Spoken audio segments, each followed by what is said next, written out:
Hello and welcome back to In Pursuit of. I am continuing my conversation with Asim Khan, CSR Lead at Cadence Design Systems in India.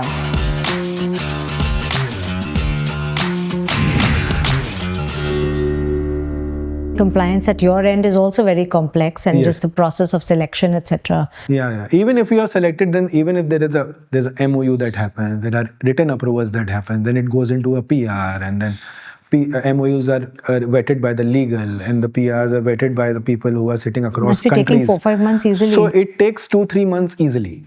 So then you have, even if you're not planning in advance, so that the way we plan it, if there's a project that has to happen in 25-26 financial year, then first tranche I give it in April itself.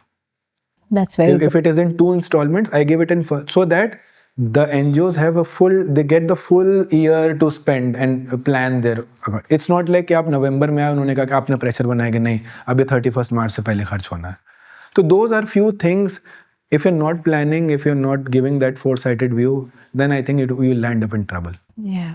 And then those false commitments come in ke aap de do, and those people who are trying to do funny business, they get a playing ground कि आप हम ऐसे कर देते हैं. So a lot of it depends on planning, right? Yes. You have to strategize in a long-term manner. Yeah. We need our youthful audience and their questions to take our mission of sharing stories and journeys to everyone. So please do write in with your questions and share them with us. Today, Anita is going to share certain questions from our audience with our guest. अगर कोई CSR join करना चाहता है तो वो कैसे कर सकता है और क्या प्रोग्रेस होगा उसका? You should have a clear understanding of the CSR law. Second, you should know why CSR came in. The history of CSR. What is charity? What is philanthropy? What is social work? Those backgrounds help you understand, and you should also have a volunteering experience. Try to volunteer with organizations, get that grassroots or ground experience, and then probably make your CV accordingly. And also, thirdly, you can read my book. It tells you a bit about how CSR evolved, and then those are the few ways you can join. A youth can join the sector. There's a huge career that is CSR has given you, and it's showing a lot of promise. If you are a good report writer, if you can do monitoring evaluation, if you can do an impact assessment, you can be an asset in the CSR team. There are corporates who are establishing their team, but looking at varied experiences. Somebody who is good with assessing the budget, somebody who's good with the numbers, somebody who's good with report writing, content development. So there's n number of possibility, but you need to get in deeper into the sector. Talk to multiple NGOs. Don't frame your idea just very quickly. Just stay in there and understand from everyone, and then you make your own perspective. Thank you, sir. So Asim, tell me, the government is cracking down on social impact organizations. What's your opinion about this? Is it a good thing, required, or not, or unfair? So as a development practitioner, as a social worker, you have to understand there are a lot of NGOs who are putting their heart out. Day in, day out, low pay scales. They are just going there. They want to make a difference. And there are NGOs who are only there to do the funny business. Everybody knows, there's a lot of black and white, and all those things are happening. So as a social worker, you have to be sensitive towards both. So, and if government, and somebody who reports the funny business, the government takes action. So if government is taking no action, we say कि government ने action नहीं लिया. और जब लिया तो इतना harsh ले लिया, तो अगर राइट टाइम पे नहीं लिया गया तो वो इतना हार्श हो जाता है कि it looks like. My only request rather, और my only suggestion to the government is probably that you should also look at the fact that if you are cracking down on an NGO, there are livelihoods that are being, is at stake. There are 900, 1200 people working in an NGO, maybe 500 people working in an NGO. Their livelihood, and they are, there for maybe the management is doing the funny business, but they are there with all their heart. There are NGOs in the last year, this year, in which first their FCRA was cancelled. Now their ATG and 12A are also. So now if your 12A is not their ATG, you're no longer an NGO. Okay? There are people who have to resign overnight. Anyways, they're less paid. So you give them at least time till the end of financial year. There's just a suggestion that at least these people find a job elsewhere. Once your 12A and ATG is taken away, then you cannot fund, the corporates will not fund, nobody will fund because you won't get an ATG receipt. So once you don't get, so the funding dries up. And also your bank accounts are seized. So once all of that happens, the people who are there with all their heart, they suffer. So I think if you can, you do your due diligence. We also do. So government is doing this. If they want to do their job, it's all fine. But you need to be slightly sensitive towards the people who have families and who have children going to school, and all those things take up.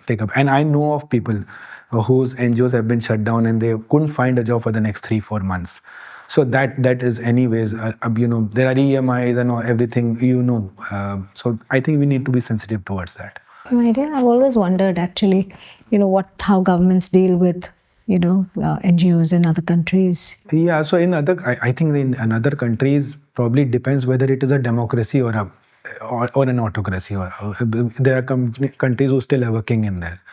So they also have ministries. They just tell you कि ये करना है, so there's more of activism in countries like India.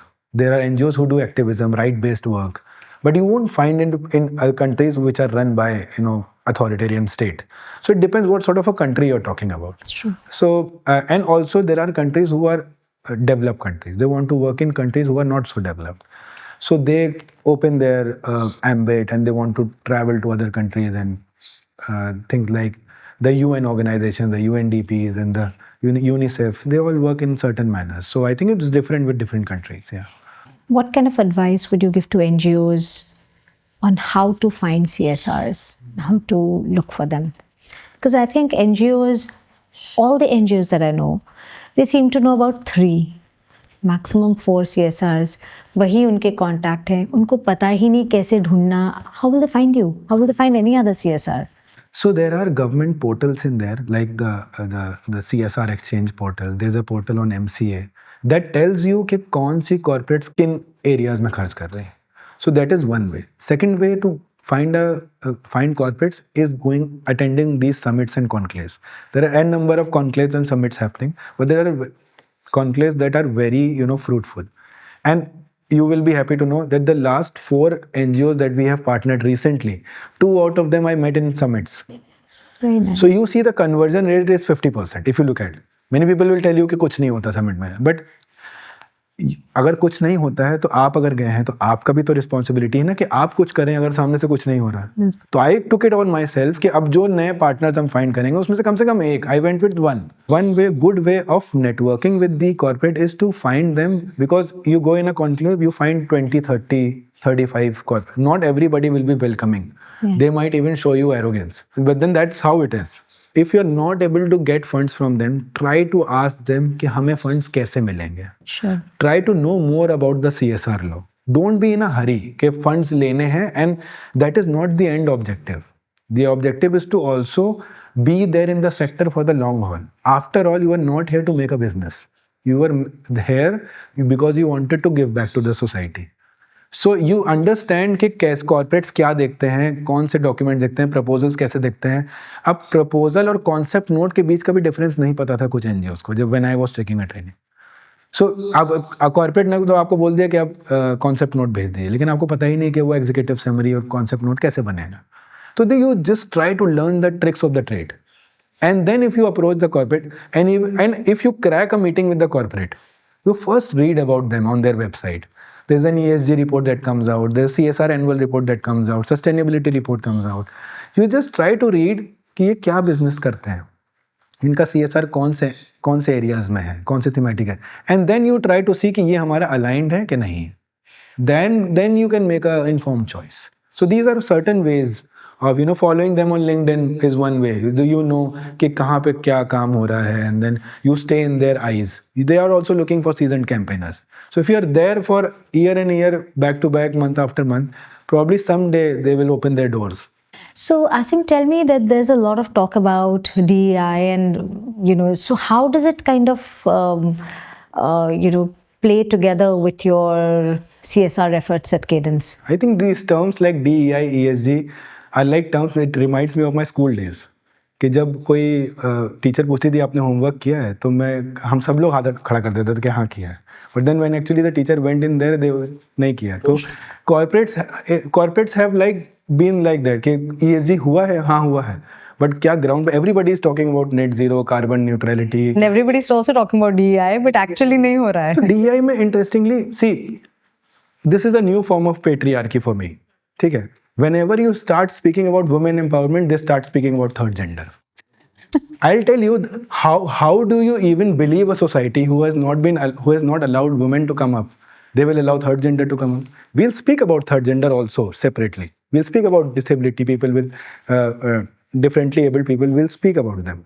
But when I'm talking about women empowerment, let me talk about women empowerment. Sure. So you're talking about 46-47% of population, which still you haven't been able to pick it up. So I think there's a long way to go. Gender diversity is one thing. There's also geographical diversity. There's a lot of things. The diversity you may be higher in a particular corporate or in a particular arena, but are you included also? True. ऐसा तो नहीं कि हम inclusion के नाम पे exclusion हो रहा है, आपको मीटिंग्स में नहीं बुलाया जा रहा, या आपको पार्टीज में बुलाया नहीं जा रहा, या आपको डिसीजन मेकिंग में नहीं बुलाया जा रहा. ठीक बात. So I think वो तो growth mindset और fixed mindset वाली debate है. The corporates have to really implement it, and we have to work in a growth mindset rather than saying कि just ticked in the box कि एक दो लोगों को leadership position दे दी, एक दो लोगों को employ कर लिया, and then you are done.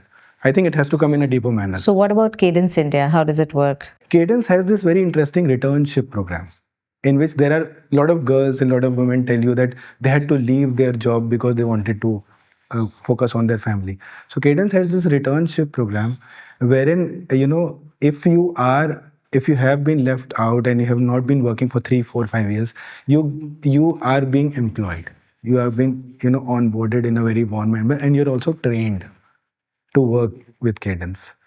And also in our existing, when it comes to CSR, in our existing projects, we have tried to at least maintain a 50% girl or a female ratio in all our projects. Instead of having a new project, we have a project separately on differently abled people. We have incorporated a transgender also in our scholarship program, but we have ensured that at all levels, girls are at least 50% in all our projects. Lovely. Thank you so much, Asim. Thank you. Pleasure talking to you. So, thank you so much for watching this episode of In Pursuit Of. We will be back soon. Do remember to subscribe to our channel. See you very soon.